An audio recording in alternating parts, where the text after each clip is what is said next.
A'udzu billahi minasyaitonir rajim. Bismillahirrahmanirrahim. Setelah sholat subuh, langsung nikahan. Obat penyembuh kesedihan. Assalamualaikum warahmatullahi wabarakatuh. Alhamdulillah, wassalatu wassalamu ala rasulillah wa ala alihi wa mawalah, amma ba'du. Sahabat-sahabatku yang dirahmati Allah Subhanahu wa taala. Setiap kita pasti pernah merasakan kesedihan. Kesedihan ini bagian daripada kehidupan kita.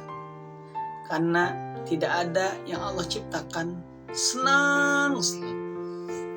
Tidak ada yang Allah ciptakan takdirnya menyenangkan, bahagia, forever, nevertheless, dan seterusnya. Pasti semuanya sesuai Allah atur seimbang. Ada siang, ada malam. Ada wanita, ada laki-laki, ada binatang, ada juga tumbuhan. Semuanya Allah ciptakan, Allah hadirkan untuk apa? Supaya hidup ini berwarna. Tidak stagnan, penuh warna-warni. Dan itu yang membuat hidup kita ini menjadi lebih sensasi, lebih menarik. Karena penuh dengan lika-liku yang membuat kita menjadi semakin menikmati apa itu yang namanya hidup. Teman-temanku yang dirahmati Allah Subhanahu wa taala.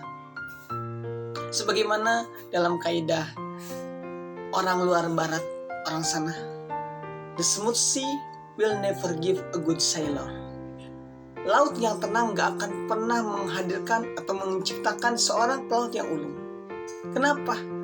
Karena kalau dia tenang, gak akan ada orang yang mampu untuk bisa mengalahkan ombak yang biasanya begitu dahsyat.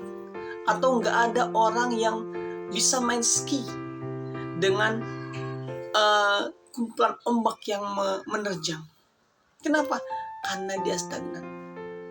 Dan itu artinya kehidupan juga seperti itu. Kalau kehidupannya tenang, adem, ayem, tentram, nggak pernah ada yang namanya cobaan, nggak pernah adanya hujatan, nggak ada namanya bullying, maka dia tidak akan teruji. Rasulullah SAW, Nabi kita, seorang makhluk yang hari ini kita kenal sebagai orang number one. Itu menurut Michael Hart yang menulis buku 100 orang orang yang berpengaruh. Dan Rasulullah SAW berada di paling tertinggi. Kenapa?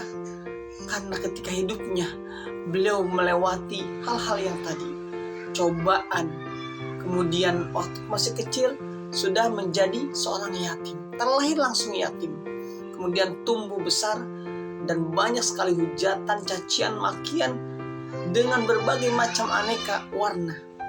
Tapi beliau hadapi dengan apa? Kesabaran, teman-teman. Dengan kesabaran. Dan ternyata kesabaran inilah yang membentuk beliau menjadi orang yang mampu untuk bisa memberikan dampak besar bagi umat ini. Kita hari ini buat orang Islam terdampak hidayah karena berkat perjuangan beliau.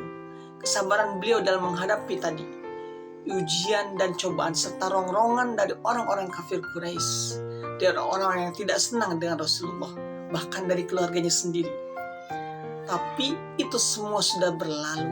Hari ini kita belajar bagaimana untuk bisa menjadikan beliau sebagai teladan.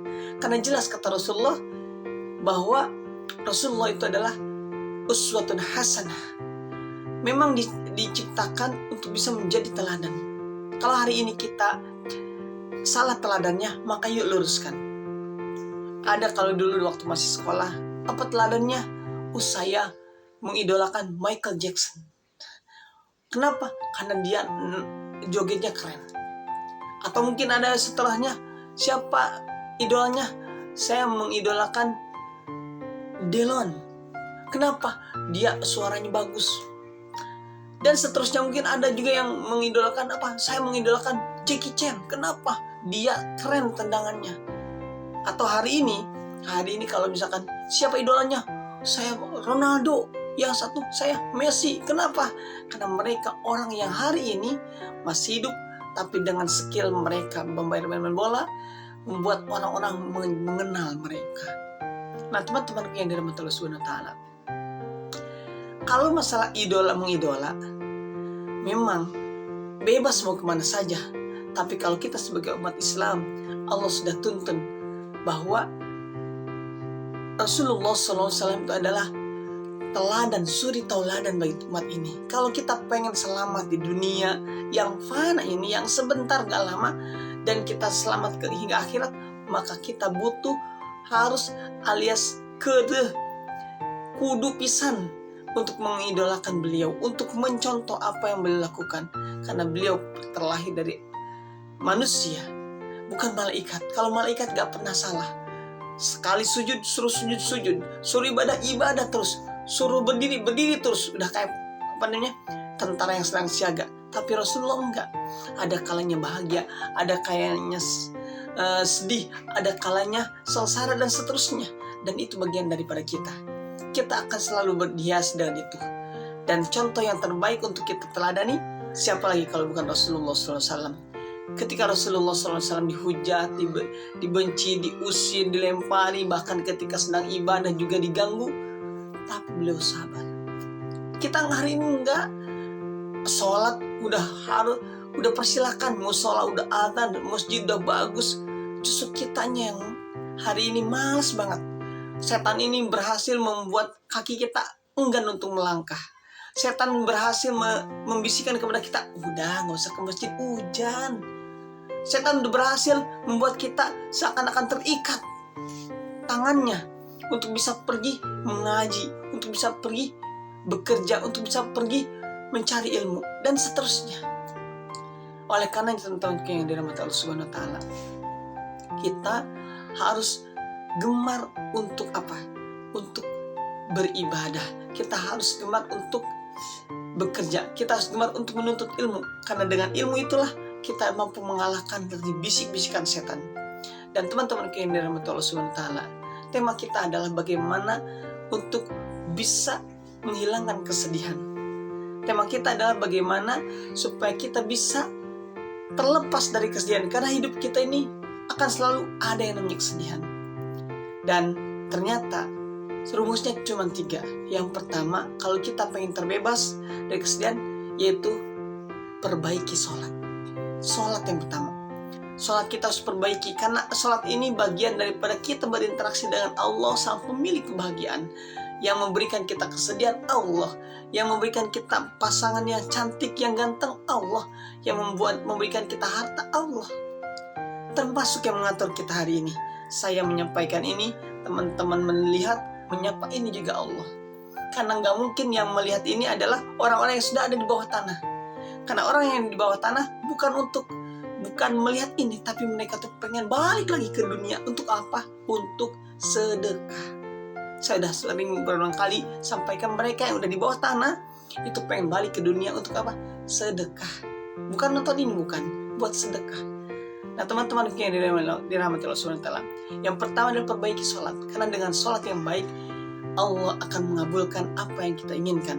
Kalau kata Ustaz Dasat Latif, kalau pengen apa-apa, sini kok sini. Allah memanggil, hayya 'alas sholah, sini kok.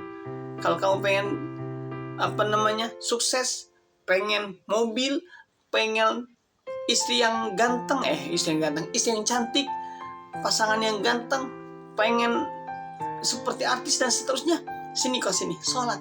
Begitu kalau tak Dasat Latif. Nah, yang pertama adalah sholatnya. Yang kedua adalah Qur'annya, interaksi dengan Qur'an. Maka ketika kita sedih, kita lagi bad mood, gabut untuk ngapa-ngapain, maka selain setelah sholat, kita apa? Berinteraksi dengan Quran. Kita buka Quran, kita deketin Al-Quran, ambil wudhu, baca Quran, kemudian ya berinteraksi dengan Al-Quran. Karena Al-Quran ini bagian daripada syifa. Dia bukan hanya sekedar bacaan, tapi dia bisa menjadi syifa. Syifa itu obat. Obat itu obat penawar ya, dan dia tidak pandang-pandang kayak bodrek. Dia hanya untuk sakit kepala, kemudian oskadon hanya untuk sakit gigi dan demam. Al-Quran menjadi syifa, penyembuh untuk semua penyakit, termasuk penyakit kita yang lagi sedih, yang lagi galau, yang lagi bad mood, yang lagi futur dan sebagainya, maka Al-Quran bisa menjadi syifa sebagai penyembuh. Dan yang terakhir, selain sholat, kemudian Quran, berinteraksi dengan Al-Quran, yang ketiga adalah bersyukur dengan apa yang Allah kasih. Karena sejatinya ketika kita sudah bersyukur dengan apapun yang Allah kasih, maka insya Allah kita nggak akan sedih, kita nggak akan merasa tersendiri. Justru kebahagiaan itu akan ada. Sebagaimana Allah berfirman, ala bidzikrillahi tatmainnul qulub. Ingatlah bahwa hanya dengan mengingat Allah, hati akan menjadi tenang. Tenang kita, teman-teman, bukan bersedih. Ketika kita melakukan sesuatu yang Allah sukai, kalau kata Kodenis, justru itu kebahagiaan akan datang kepada kita. Kalau kita mencari kebahagiaan, lakukan apa yang Allah sukai. Jelas itu saja. Kita biasanya melakukan apa yang kita sukai. Kalau itu ujungnya adalah kadang kita mentok, kalau kata Kodenis. Tapi kalau kita melakukan apa yang Allah sukai, maka ujungnya adalah kebahagiaan. Karena sejatinya kita ini semuanya mencari kebahagiaan. Hidup di dunia ini apa yang dicari? Bukan uang, bukan wanita, bukan tata, bukan presiden dan sebagainya. Yang dicari adalah kebahagiaan. Dan kebahagiaan itu akan didapatkan, kata Kodenis, ketika kita melakukan apa yang Allah sukai. Barakallahu bikum, kurang dan lebihnya mohon dimaafkan. Salam akal sehat. Wassalamualaikum warahmatullahi wabarakatuh.